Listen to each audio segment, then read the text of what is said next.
Hello everyone, welcome back to our channel. In today's video, we'll be diving into a very useful topic, how to give access to your files and folders on Google Drive. So, let's get started. Step 1. Open your Google Drive, find the file or folder you want to share. Step 2.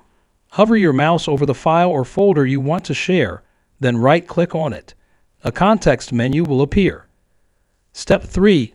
From the context menu, click on the Share and then click on Share option. This will open the sharing settings for the selected file or folder. Step 4.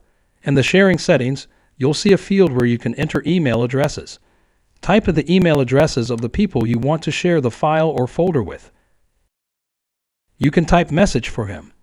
You can also select whether they have view, comment, or edit access. Step 5. Once you've added the email addresses and set the access levels, click on the Send button.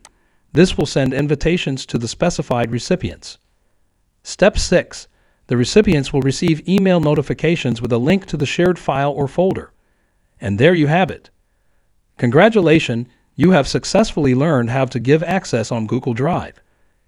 If you found this tutorial helpful, don't forget to give this video a thumbs up and subscribe to our channel for more helpful tips and tutorials. Thanks for watching, and we'll see you in the next video.